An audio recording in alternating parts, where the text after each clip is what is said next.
Hello everybody, happy Thursday. Welcome to General Update Thursday. This video is going to look a little bit different since I am somewhat behind on my Check-in Friday and Conversation Wednesday videos. I'm going to combine the two again. Kimberly is at home, she is resting. We were at the hospital for about 11 hours yesterday. 4 hours in surgery, 4.5 hours in recovery. The surgery was at 7. We had to be there at 5, so it was a very long day. But we're thankful it's done. It was more than we expected was going to happen. But doctor's happy with how everything turned out. And I just want to thank you all for your love and support for my family. Now we're going to talk about the Hidden Peace, Chapter 12 and 13. And Chapter 12 is titled, Safeguard Yourself with It. Build resilience.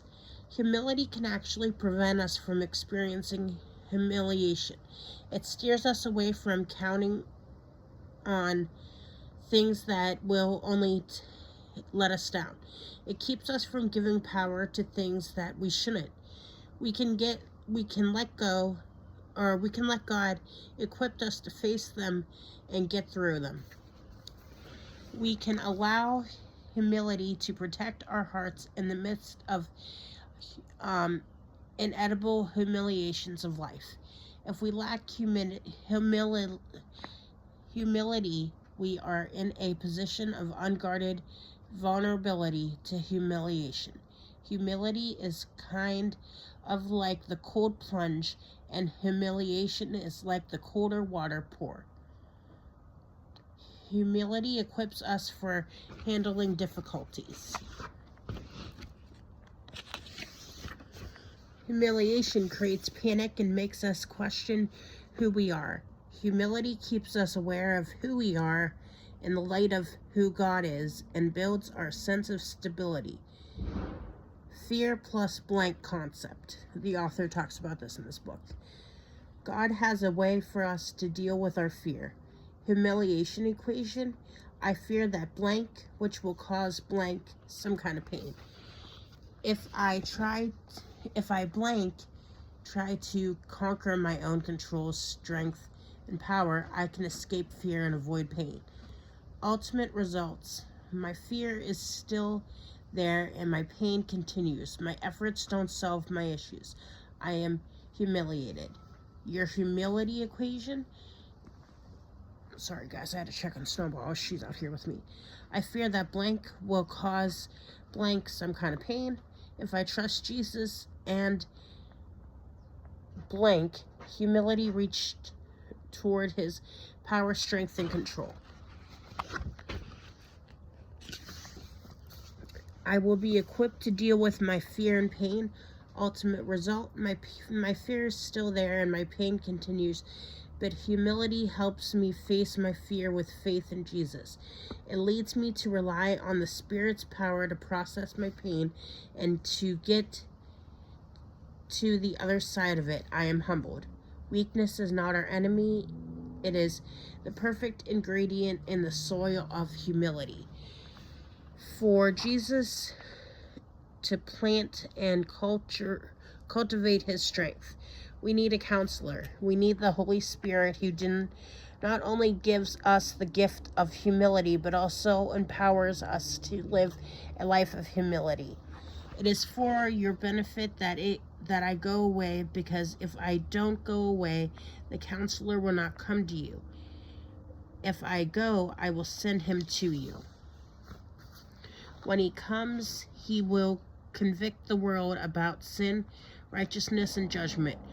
We've got to put off the old self and put on the new self. Colossians 3:9-10 tells us, because we are being renewed as we become like Jesus.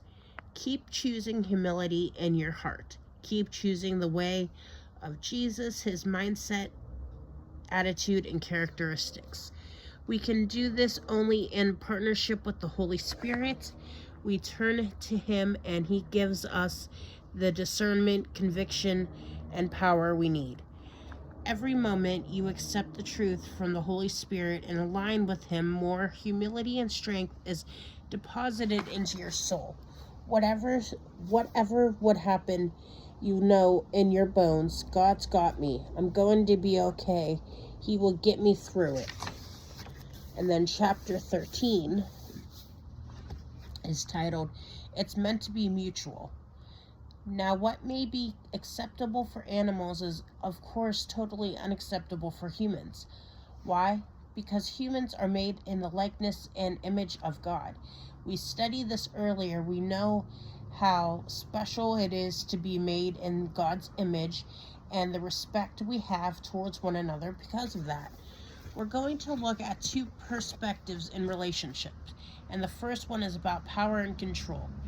Humility as a monologue is spoken at others, meaning someone forces someone else into a type of humility, not a biblical one. They weaponize it to manipulate others. I was taking these notes, guys, in the hospital yesterday, so my handwriting's like horrible because I didn't really have a good desk. The kind of humility God leads people to into a monologue, a one-directional conversation that leaves room for one-sided humiliation. It's a dialogue, a conversation between two people with expectation on both sides. There is a cost to both parties, a requirement that both parties listen and speak. One person speaks while others listen, then they switch roles. It's only when both parties exercise mutual submission to each other, like a monologue turned into a dialogue. And that, my friend, is the secret to healthy humility in our relationships.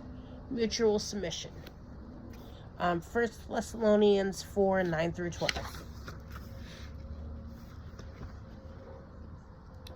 The love God had for humanity was expressed by sending his Son to the cross.